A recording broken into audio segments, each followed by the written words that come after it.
සුබ දවසක් වේවා ඔයාලා හැමෝටම. ඔයාලටත් එකතු වෙන සිනමා වර්ල්ඩ් අපේ YouTube channel එකත් එක්ක. යාළුවනේ අපි කතා කරන්න යන්නේ 2020 වර්ෂයේ රිලීස් වුණු IMDb rating 6.4ක් තියෙන sci-fi disaster වගේම survival movie category වලටත් අයත් වෙන Greenland කියන අතිසුපිරි විද්‍යා ප්‍රබන්ධය ගැන.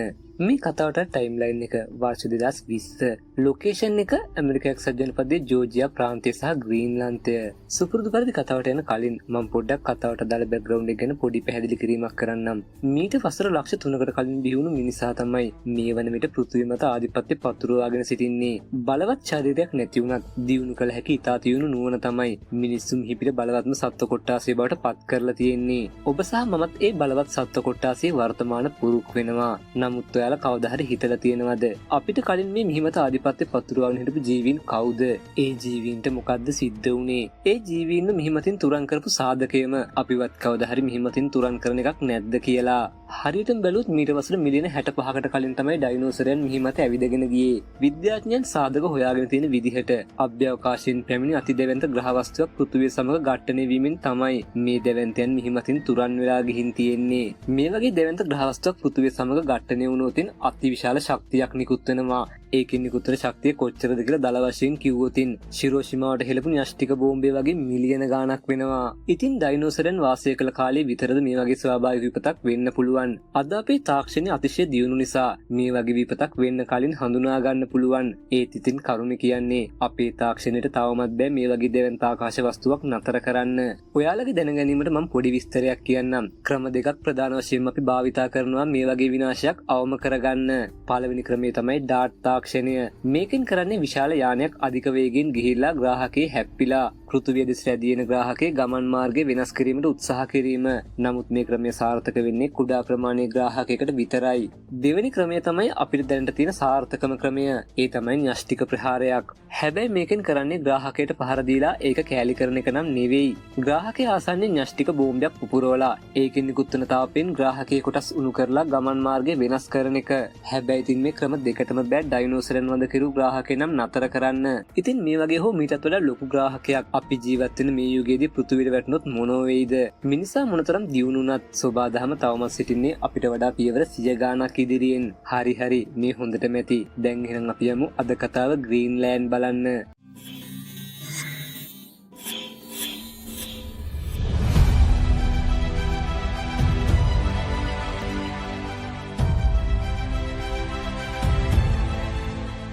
කතාවේ ආරම්භක දර්ශනයෙන් පෙන්වන්නේ දක්ෂ ඉංජිනේරුවෙක් වන ජෝන් ගැරිට් එයාගේ වැඩ අවසන් කරලා ගෙදර යන ගමන් නිවුස් අහනවා. නිවුස් වල නම් කියන්නේ හරි අමුතු දෙයක් ගැන.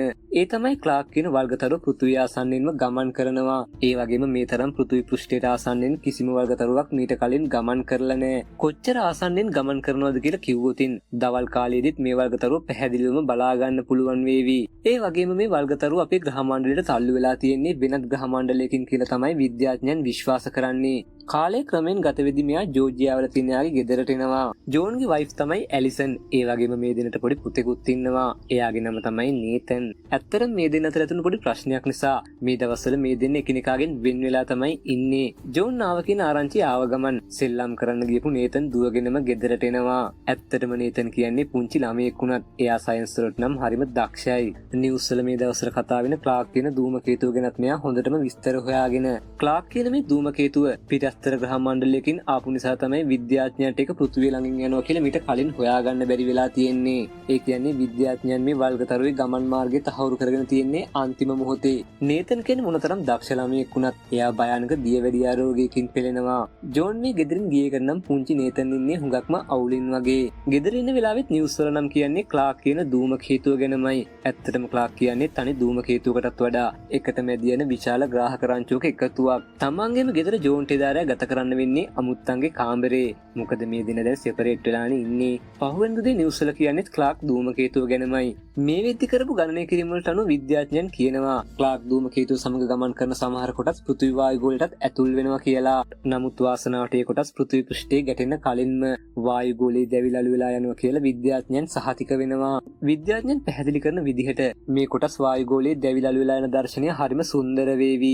ඇත්තටම ජෝන් ඇවිත් තියෙන්නේ නම් නේතන්ගේ උපන්දින සාදයට සම්බන්ධ වෙන්න. කොහොම හරි මේ පාටි එකට ඕන බඩු වගේක් ගන්න ජෝන් ටවුන් එකට ආපු වෙලාවේ අහසේ එකවරම ගමන් කරන ගුවන් යාන විශාල ප්‍රමාණයක් ප්‍රමාණයක් දකිනවා. ඒත්යි මෙච්චර ගුවන් යානා ප්‍රමාණයක්. ඒ වගේම කොහාටද යන්නේ? මෙන්න මේ වෙලාවේ තමයි ජෝන් පළවෙනි වතාවට ක්ලාක්ව දකින්නේ. ඇත්තට මේක තවමත් පේන්නේ කුඩා ප්‍රමාණයේ තරුවක් වගේ. මෙයාලා පාටියකට උන බඩු ගන්න අතරේ එකවරම ජෝන්ගේ ෆෝන් එකට ඉමර්ජන්සි පණිවිඩයක් එනවා. පණිවිඩය එන්නේ නම් ඇමරිකා එක්සත් ජනපදයේ ජනාධිපතිවරයාගෙන්. ඇත්තට මේක ජනාධිපති කාර්යාංශයෙන් විශේෂ පුද්ගලයන්ට පමණක් කියවන පණිවිඩයක්. මේක ජනාධිපතිතුමාගේ දැනුම් දීමක්. ඒ වගේම මේක පෙරහුරු පරීක්ෂණයක් කියලා කීයටවත් නොසලකා හරින්න එපා. ජෝන් ගැරිට් ඇලිසන් රෝස් නේතන් ගැරිට් ඔයාලා තුන්දෙනා සිලෙක්ට් කරගෙන තියෙනවා හදිසි රැඳුම් කඳවුරකට යන්න.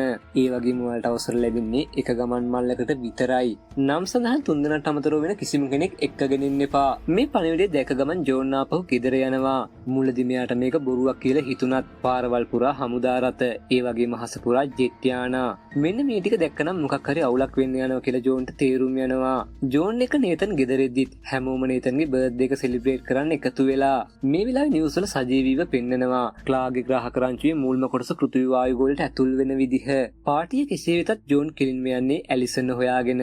ජෝන් ඇලිසන්ට සිද්ධ වුණ දේ කිව්වත් ඇලිසන් නම් හිතන්නේ මේක මොකක් හරි පෙරහුරුවක් වෙන්න ඇති කියලා. ඒත් ජෝන් නම් කියන්නේ මේ ධූමකේතුව, අහස පුරාම හමුදා ගුවන් යානා, පාරවල් පුරාම යුද රථ, මේ සේරම කීයටවත් පෙරහුරුවක් නම් වෙන්න බෑ. මෙතන මොකක් හරි අවුලක් තියෙනවා කියලා. මෙයාලා මේ කතාවත් එක්කම වගේ නිවුස් වලට කියනවා දැන් ක්ලාගේ පළවෙනි කොටස බර්මියුඩා මුහුදු කොටසට වැටෙනවා කියලා. ඒත් එක්කම ග්‍රාහක කොටස 15 වායු ගෝලයට ඇතුල් වෙනවා. 5 4 3 2 1 උල්කාපාත කොටස පතිත වුණත් කිසිම පිපිරීමක් හෝ කම්පන තරංග නිකුත් වීමක් නම් නිවුස් වල පෙන්වන්නේ. අපි තවමත් පළවෙනි දර්ශන පිළ ලැබෙනකන් බලාගෙන ඉන්නවා කියලා තමයි නිවුස් වල කියන්නේ. ඒත් එක්කම වගේ එළියෙන් හරි අමුතු ഘോഷාවක් ඇහෙනවා. හරිම පුදුමයි. අහස පුරාම කුරුල්ලන් මේ ප්‍රදේශය අතෑරලා දාලා යනවා වගේ. ඒත් මේකට හේතුව මොකද්ද? තප්පර ගානක් යනත් කලින් ඒකට හේතුව අපිට දැනගන්න ලැබෙනවා. හිතා ගන්න බැරි තරම් වේගෙන් ආව කම්පන තරංගයක් මේ ගෙදර ජනෙල දොරලුත් කඩාගෙන යනවා. මේ වෙලාවේ තමයි නිවුස් වලට කියන්නේ ඒවට උල්කාපාත කොටස වැටලා තියෙන්නේ මුහුදට නම් නෙවෙයි. මධ්‍යම ෆ්ලොරිඩා ප්‍රදේශයට තමයි උල්කාපාතය හරියටම වැටලා තියෙන්නේ. විද්‍යාඥයන්ගේ ගණනය කිරීම වලට අනුව පෘථිවියට වැටෙන කොටස ෆුට්බෝල් ක්‍රීඩාංගණයකටත් වඩා විශාලයි. ඒ වගේම මේ ඝටනය නිසා ඇතිවුණු කම්පන තරංග කිලෝමීටර් 1500කටත් වඩා වැඩි දුරක් පැතිරලා ගිහින් දැන් තමයි ප්‍රාදේශීය ප්‍රවෘත්ති වාර්තා හෙලිකොප්ටරයකින් ලබාගත්ත මධ්‍යම ෆ්ලොරිඩා ප්‍රදේශයට උල්කාපාත කොටස වැටුණු දර්ශනය පෙන්වන්නේ. හිතා ගන්නවත් බැයි විනාශයේ තරම. ග්‍රාහකයේ පෘථිවි පෘෂ්ඨයේ ගැටෙන සැනින්ම ඒ ප්‍රදේශයේ එකම ගිනි ගොඩක් බවට පත් වෙලා විනාශකාරී තරංගයක් අංශක 360ටම විහිදිලා යනවා. නිවුස් වල නම් කියන්නේ මේ උල්කාපාත කොටසේ ගමන් මාර්ගයේ ගණනය කිරීම වල මොකක් හරි වැරද්දක් සිදු වෙලා කියලා. ඒත් මෙච්චර විද්‍යාව දියුණු කාලයක කොහොමද ගමන් මාර්ගයේ ගණනය කිරීම වැරදුනේ? මේ වෙලාවෙම ජෝන්ට ආපහු ජනාධිපති කාර්යාංශයෙන් අර විශේෂ පණිවිඩය එනවා. ජෝන්, ඇලිසන් සහ ගැරි හදිසි රැකවරණ කඳවුරකට තෝරගෙන තිබෙනවා. එක බෑග් එකක් විතරක් අරගෙන ජෝර්ජියාව වල තියෙන රොබින් ගුවන් හමුදා කඳවුරට පුළුවන් තරම් ඉක්මනට එන්න. ඔයාලා තුන්දෙනාටම QR එකක් ලැබිලා ඇති. ඒක පෙන්නලා තමයි කඳවුරට ඇතුල් වෙන්න ඕන. පාටියට ආව අනිත් අය හිතන්නේ එයාලගේ ගෙවල් වලටත් මේ වගේ පණිවිඩයක් එන්න ඇති කියලා. දැන් මේ තුන්දෙනා එක බෑග් එකක් රෙඩි කරනවා.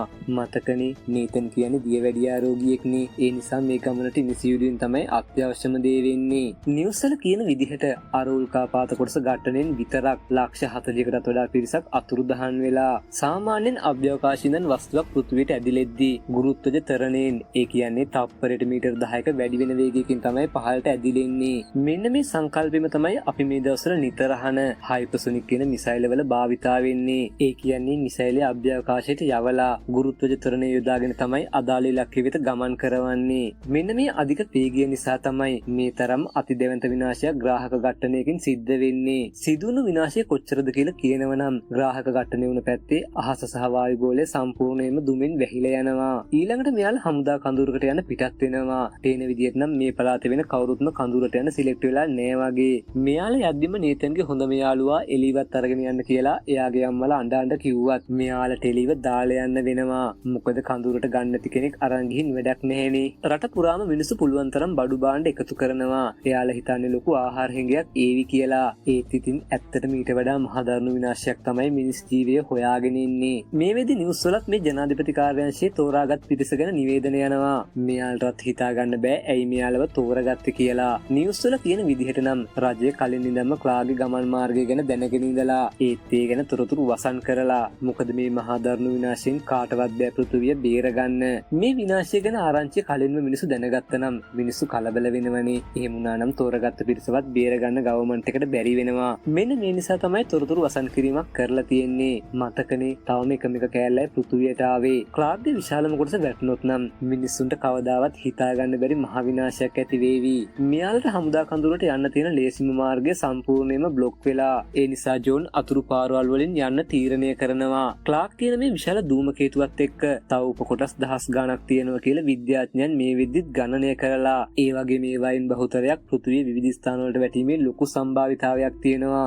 භයානකම දේ තමයි කිසිම දැනුවත් කිරීමකින් තොරව තමයි ඒ කොටස් පෘථිවියට වැටෙන්නේ. භයානකම දේ තමයි මේ කොටස් කොහාටද වැටෙන්නේ කියලා කිසිම රජයකින් කිසිම දැනුවත් කිරීමක් නොකරන එක. විද්‍යාඥයන් ගණනය කරපු මේ ග්‍රාහක වලින් වැඩි ප්‍රමාණයක් ඉතා කුඩා කොටස්. නමුත් සමහර කොටස් වැටුනොත් නගරයක් උනත් තප්පරෙන් විනාශ වෙලා යනවා. ඒත් මේ අතර තියෙනවා එක භයානක කොටසකුත්. ඒ උල්කාපාත කොටස වැටුනොත් නම් මිනිසා කවදාකවත් පෙරත් නොවින්න විදිහේ අති භයානක විනාශයක් පෘථිවියට වේවි. විද්‍යාඥයන් සොයාගත් මේ භයානක කොටස පෘථිවිය ගැටෙනවා නම් ඉදිරි පැය 48 තුර අනිවාර්යයෙන්ම පෘථිවිය ඝට්ටණය වේවි කියලා නිවුස් වල දිග විස්තරයක් කියනවා. මේ තුන්දෙනා කඳුරට ළඟා වෙද්දිත් හමුදා කඳුර ළඟ මිනිස්සු දහස් ගණක් ඒකරාශී වෙලා. හැබැයි ඉතින් මොනතරම් ලොකු සල්ලිකාරයෙක් මෙතනට ආවත් කඳුර ඇතුළට නම් අරගන්නේ තෝරාගත්ත පිරිස විතරමයි. මොකද ඒක තමයි ජනාධිපතිගේ නියමය. ඒ වගේම ලෝක විනාශයක් වෙන්නේ යදි සල්ලි වලින් කිසිම වැඩක් නැහැනේ. මතකනේ මෙයාලට ලැබුණු QR එක. අන්න ඒක පෙන්නලා තමයි කඳුරට ඇතුල් වෙන්න ඕන. කිසිම ප්‍රශ්නයක් නැතුව මෙයාලා QR එක පෙන්නලා කඳුරට ඇතුල් වෙනවා. තෝරාගත්ත පිරිස වෙනුවෙන් මෙතන ගුවන් යානා 100 ගණක් සූදානම් කරලා තියෙනවා. ඒ වගේම මෙයාලට කඳුර ඇතුළේදී විශේෂ අපලන්දනාවකුත් ලැබෙනවා. උපරිමයටම පරීක්ෂා කරලා එකමික බෑග් එකක් විතරක් කරන් මෙයාලට ගුවන් යානෙට නගින්න අවසර දෙනවා. ඒත් මෙයාලා බෑග් 3ක් කරන් ඇවිල්ලා අවසානයේ වැදගත්ම දේවල් දාලා එක බෑග් එකක් මෙයාලා හදා ගන්නවා. හැබැයි මේ වෙලාවේ තමයි ඇලිසන් දැනගන්නේ නේතන්ගේ ඉනිසියුලින් ටික බෑග් එකේ නෑ කියලා. කාර් එකේදී බ්ලැන්කට් එක ගන්න වෙලාවේ ඒක වැටෙන්නේ නැති. දැන් ජෝන් තීරණය කරනවා ආපහු කාර් එකට ගිහින් ඉනිසියුලින් අරගෙන එන්න. ගුවන් යානෙ විනාඩි 15කින් පිටත් වෙනවා. ඊට කලින් ජෝන් කාර් එකට ගිහින් එන්න ඕන. හැබැයි ඉතින් ලොකු අවුලක් නැතුවම ජෝන් එළියට එනවා. ඇලිසන් විනාඩි ගාණක් බලාගෙන ඉඳියත් ජෝන් නම් ආපහු එන පාටක් පේන්නේ නැහැ. බලාගෙන ඉඳලා බැරිම තැන ඇලිසන් නේතන්වත් එක්ක ගිහින් එතනින් ඔෆිස් කෙනෙකුට කියනවා මගේ හස්බන්ඩ් ගියා මෙයාට ඉනිසියුලින් අරගෙන එන්න. ඔයාට පුළුවන් ද එයාව අපි ඉන්න ප්ලේන් එකටම එවන්න. හැබැයි මේ වෙලාවෙම ඔෆිස් කාට හරි නේතන්ගේ අසනීපය ගැන හරි අමුතු විදියට කියනවා. මේ අතර කාර් එකට ගිහුව ජෝන් කොහොම හරි ඉනිසියුලින් හොයාගන්නවා. හමුදා නිලධාරියා ඇලිසන් සහ නේතන්ව කඳුරේ ප්‍රධානියා ළඟට අරගෙන යනවා. එතනදී නේතන්ට දියවැඩියාව නිසා එයාව ප්‍රතික්ෂේප වෙනවා. කිසිම රෝගියෙක්ව රැකවරණ මධ්‍යස්ථානට අරගෙන යන අවසර නැහැ කියලා තමයි ප්‍රධානියා කියන්නේ. මෙතනදී ඇලිසන් අඬා වැටෙනවා. ඔයාලට පුළුවන් නම් මේක දැක්කේ නෑ වගේ ඉන්න. මොකද මං කිව්වේ නැත්තම් ඔයාලා නේතන් ගැන දන්නේ නැහැනේ. කඳුරේ ප්‍රධානියා කියන විදිහට නම් එයාගේ මුළු පවුලමත් රිජෙක්ට් වෙලා. ඒ වගේම හමුදාවෙන් 99%ගේ පවුල් වල තත්ත්වයක් ඒකමයි. මිනිස් ජීවය යලි යථා තත්ත්වයට පත් කරන වැදගත් වෙන පුද්ගලයන් අතරින් මොකක් හරි විශේෂ කුසපත් ඇදීමකින් තමයි මේ විදිහට පවුල් තෝරගෙන නම් තියෙන්නේ. හැබැයි මෙතනදී කඳුරේ ප්‍රධානියා ඇලිසන්ට ජෝන් හොයාගන්න නම් උදව් කරනවා. එයා ජෝන් ගැන සෙබළුන්ට දැනුම් දෙනවා. හැබැයි ඉතින් මෙතන තියෙන කාර්යබහුලත්වයත් එක්ක එයාට බැරි වෙන ජෝන් හොයාගන්න. හැම ගුවන් යානයක්ම යන්නේ එකම තැනකට කිව්ව නිසා ජෝන් ගිහින් මෙතන තියෙන එක යානයකට ගොඩ වෙනවා. යානේ ඇතුළේ ඉන්න කෙනෙක් ජෝන් ගැතේ තියෙන ඉනිසියුලින් දැකලා ඔයා කොහොමද ඇතුළට ආවේ කියලා අහනවා. මෙන්න මේ වෙලාවේ තමයි ජෝන් දැනගන්නේ අසනීප වෙච්ච අයව රිජෙක්ට් කරනවා කියලා. මේක දැනගත්ත ගමන් ජෝන් ජානාවෙන් එළියට යන්න අවසර ඉල්ලනවා. හැබැයි ඉතින් මේ වෙද්දි දහස් ගණනක් මිනිස්සු හමුදා පවුරු බින්දගෙන ඇතුළට ඇවිල්ලා මේ මිනිස්සු ළඟ කොහෙන් හරි අරන් ආව තුවක්කුත් තියෙනවා. මෙතනදී දෙපාර්ශ්වය අතර ඇති වෙන ගැටුමකින් ගුවන් යානාවලට ඉන්ධන පුරවන නලියකින් තෙල් කාන්දු වෙන්න පටන් ගන්නවා. වෙඩි උණ්ඩත් එක ගිනි පුපුරු පිට වෙනවනේ. ඒ නිසා මොහොතකින් මේ ප්‍රදේශයේම ගිනිගෙන විනාශ වෙනවා. ජෝන් කඳුරෙන් එළියට එන ගමන් හම්බුණු සෙබලෙක්ගෙන් ඇලිසන් සහ නේතන් ගැන විස්තර කියලා එයාලා දැක්ක දහනවා. ඒ දෙන්න ගැන කඳුරේ ප්‍රධානියා සෙබළුන්ට කලින්ම කිව්වනේ මං ඒ දෙන්න ගැන දන්නවා. එයාලා රිජෙක්ට් වුණා කියලා අර සෙබලා ජෝන්ට කියනවා. දැන් ජෝන්ට විශ්වාසයි ඇලිසන් සහ නේතන් ගුවන් යානා පිපුරුමට අහුනේ නෑ කියලා. ඇලිසන් ආපහු නේතන් එක කාර් එක ළඟට එද්දී ඉනිසියුලින් ඉවර වෙලා නේතන් මලානික වෙලා ගිහින් කාර් එක ඇතුලේ නේතන්ගේ ඉනිසියුලින් නෑ. ඒ කියන්නේ ජෝන් එක අරන් යන්නේ නැති කියලා ඇලිසන්ට තේරුම් යනවා. දැන් ඉතින් ජෝන් එනකම් කාර් එක ළඟට වෙලා ඉන්නත් බැහැනේ. සිග්නල් නැතත් ඇලිසන් ජෝන්ට මැසේජ් එකක් දානවා. අපි නේතන්ගේ සීයලගේ ගෙදර යනවා. ඔයත් එහාට එන්න කියලා. ඒ වගේම නෝට් එකකුත් කාර් එකේ අලවනවා. ටික වෙලාවකින් ජෝන් කාර් එක ළඟට ආව ගමන් මේ දෙන්නගේ නෝට් එක දකිනවා. දැන් එයා දන්නවා ඇලිසන් සහ නේතන් තවමත් ජීවත් වෙනවා කියලා. මේ අතර නේතන්වත් අරන් ඇලිසන් ෆාමසි එකට යනවා. මිනිස්සු මේ වෙදිත් ෆාමසි එකේ ගොඩක්ම බඩු අරගෙන ගිහිල්ලා කොහොම හරි මෙයා ලිනස්විලේට හොයාගත්තත් මෙතනට වඩා ලොකු ප්‍රශ්නයක් ඇති වෙනවා. ඒ තමයි තුවක්කු අරගත්ත සන්නද කල්ලියක් මෙතනට එනවා. එයාලා මෙතනින් හැමෝටම වෙඩි තියෙනවා. මෙතනදි මේ දෙන්නත් වෙඩික්කාරයෙක්ට අහු වුණත් නේතන් දිහා බලලා වාසනාවකට වගේ ඒ වෙඩික්කාරයා මෙයාලට යන්න දෙනවා. එතනින් බේරලා කොහොම හරි එළියට ආව ගමන් පිටත් වෙන්න සූදානම් වෙලා තිබුණු කාර් එකකින් තිබු කපල් එකක් මේ දෙන්නව ලෙෂින්ටන් වලට ගිහින් දාන්න කැමති වෙනවා. පේන විදිහට නම් මේ කපල් එක හරිම හොඳයි වගේ. එයාලා මෙතනදි නේතන්ට කෑමක් දෙනවා. නේතන්ගෙන් තාත්තා ගැන ඇහුවම එයා ගුවන් යානේ ඉඳී කියලා නේතන් කියනවා. මෙන්න මේකෙන් මේ කපල් එකට තේරුම් යනවා මේ දෙන්න සිලෙක්ට් වෙච්ච අය කියලා. ඒ වගේම මේ දෙන්නගේ අත්පලඳනත් එයාලා දකිනවා. මේ අතර ජෝන් තවමත් පාර දිගේ යනවා වාහනයක් හොයාගෙන. මොකද එයාගේ කාර් එක කාපාකගේ හිර වෙලානේ. හැබැයි ඉතින් කිසිම වාහනයක් නම් මෙයාට නවත්තන්නේ නෑ වගේ. අවසානයේ ජෝන්ට කොහොම හරි පුළුවන් වෙනවා සිග්නල් තියෙන තැනක් හොයාගෙන ඇලිසන්ට කතා කරන්න.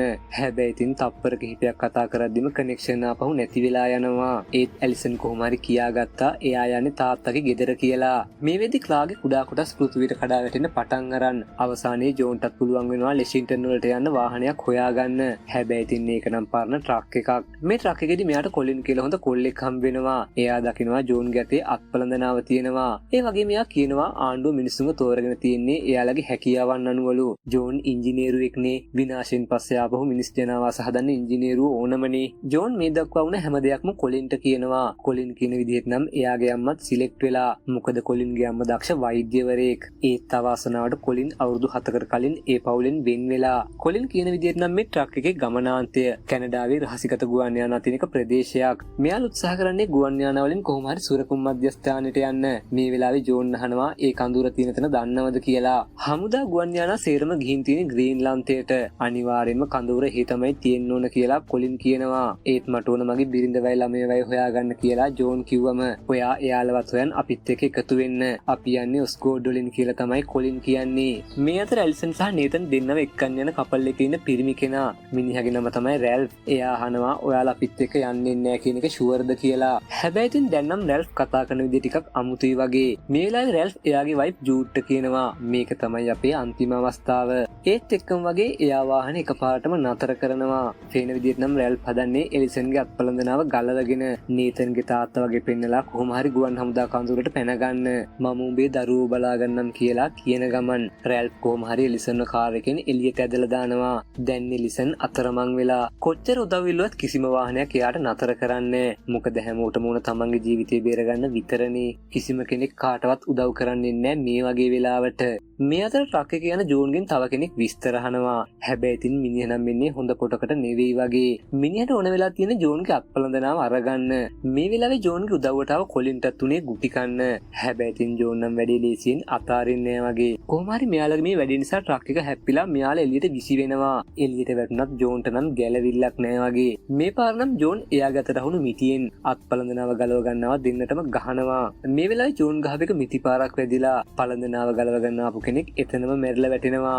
ජෝන්ගේ උදව්වට ආව කොලිනුත් අනතුරෙන්ම මැරිලා. මේ සිද්ධිය මේ විදිහට යන අතරේ පාරේ අතරමං වෙලා ඉන්න ඇලිසන්ට නම් තවමත් වාහනයක් නතර කරගන්න බැරි වෙලා වගේ. හැබැයි ඉතින් මෙන්න මේ වෙලාවෙම වාසනාවකට වගේ එක කැබ් එකක් මෙයාට නතර කරනවා. වෙන කරන්න දෙයක් නැති නිසා ඇලිසන් එයාලෙක් ඉස්සරහට යන තීරණය කරනවා. මේ අතර පැහැරගෙන යන නේතන් නම් ඉන්නේ හුඟක්ම බය වෙලා වගේ.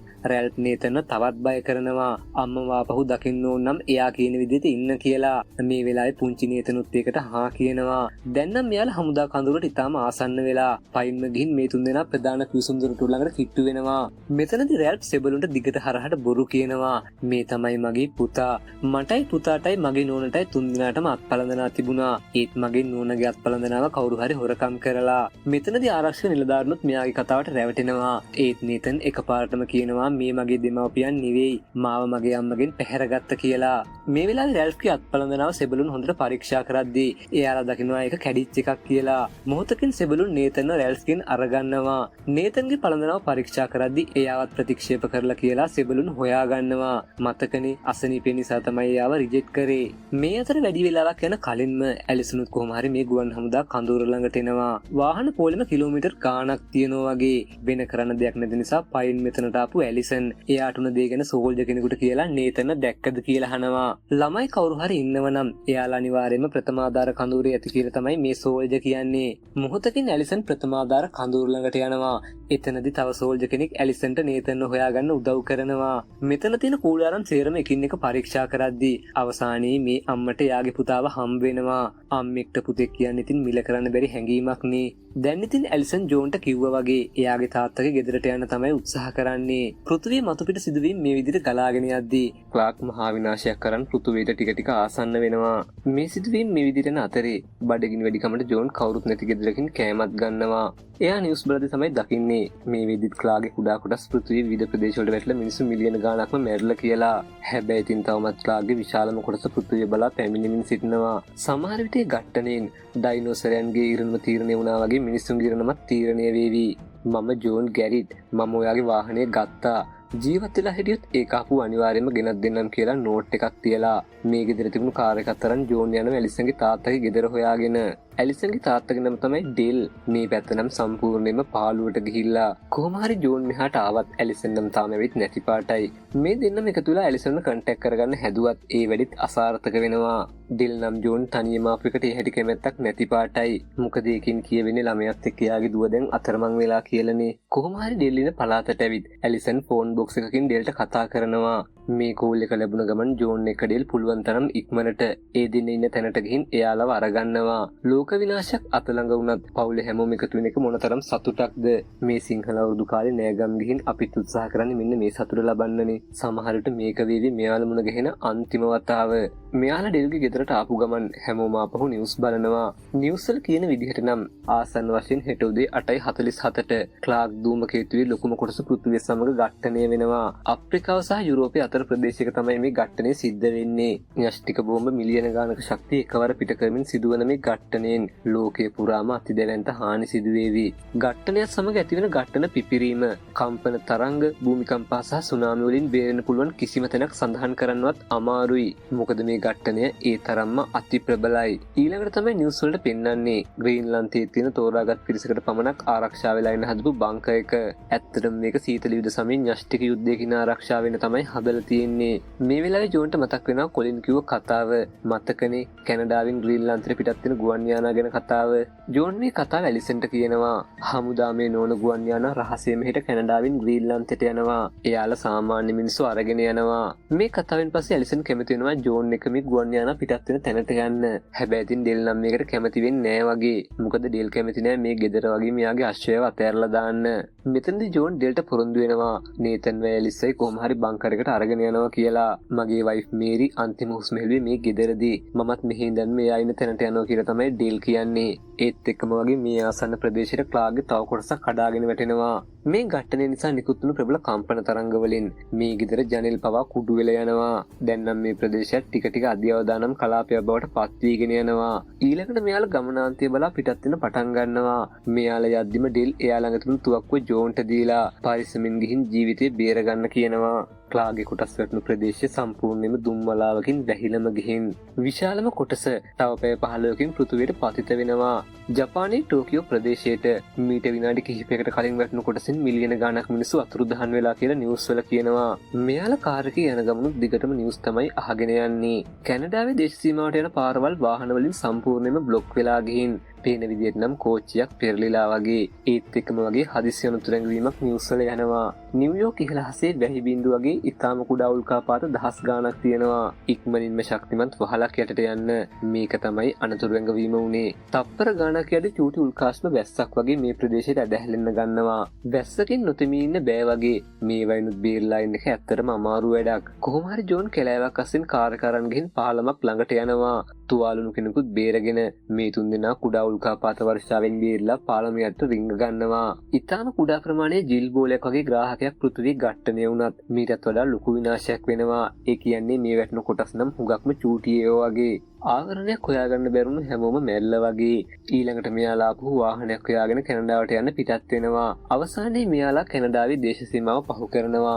මේ අතර නාසා ආයතනයේ ක්ලාක් ගැන නිල ප්‍රකාශයක් කරන්න සූදානම් වෙනවා. සුබ සන්ධ්‍යාවක්. ආසන්න වශයෙන් හෙට උදේ 8:47ට ක්ලාක් බටහිර යුරෝපයට කඩාගෙන වැටෙනවා. මේ වැටෙන ග්‍රාහක කොටස 79%කටත් වඩා විශාලයි. හරියටම කිව්වොත් ඩයිනසෝරයන් වඳ කෙරු ග්‍රාහකයටත් වඩා මේ ග්‍රාහකය විශාලයි. යුරෝපයේ විශාල ප්‍රමාණයක් ගට්ටන පිපිරීමෙන්ම විනාශ වෙලා යනවා. ඊළඟට ඇතිවන කම්පන තරංග නිසා අඩි 1000කටත් වඩා උස සුනාමි ලෝකේ පුරාම ඇති වේවි. ඒ වගේම පැයට කිලෝමීටර් 900ක වේගයෙන් සුලිසුලන් ඇති වෙනවා. මේ සේරම ශබ්දයේ වේගයටත් වඩා වේගවත්. මුල් විනාඩි කිහිපයේදීම පෘථිවිය මත ගොඩබිම් සේරම ගිනි දනීවි. ගට්ටනයෙන් ඉහළට විසවෙන පාෂාණ කොටස් ඊළඟට ආපහු උල්කාපාත වර්ෂාවක් වගේ ලෝකේ පුරා සෑම තැනකටම ඇදගෙන වැටෙනවා. ගණනය කිරීම වල හැටියට විනාශයේ ප්‍රමාණය ගැන කිව්වොතින් පෘථිවියේ ශාක සහ සත්ත්ව ප්‍රජාවෙන් 75%ක් මුළුමනින්ම විනාශ වෙනවා. නාසා ආයතනයේ විකාශනය ඉවර වෙන්නත් කලින් මෙයාලා ගුවන්තොටුපළ ළඟටම ඇවිල්ලා. හැබැයි ඉතින් මෙයාලා ඉද්දි තියානා පියාසර කරනවා. වාසනාවට වගේ තව එක යානයක් තිබ්බත් ඒ යානයත් ගුවන් පතේ දිගේ ඉහළට යන්න සූදානම් වෙනවා. ජෝන් යානයට ප්‍රතිවිරුද්ධ දිශාවෙන් ගමන් කරලා අවසානයේ කොහොම හරි යානය නතර කරගන්නවා. හැබැයි ඉතින් මේ වෙද්දි තියානය සම්පූර්ණයෙන්ම පිරීලා. හෙට ඔයාලව ගෙනියන තව ගුවන් යානා ඒවි කියලා ගුවන් නියමුවා කියනවා. ඒත් හෙට කියලා දවසක් ඉතුරු වෙන්නේ නැහැ කියලා තමයි ජෝන් කියන්නේ. අඩුම ගානේ මගේ ළමයවයි වයිෆයි අරගෙන යන්න කියලා ජෝන් ඉල්ලනවා. අවසානයේ කිසිම බෑග් එකක් නැතුව මෙයාලා තුන්දෙනාව විතරක් අරන් යන්න පයිලට් තීරණය කරනවා.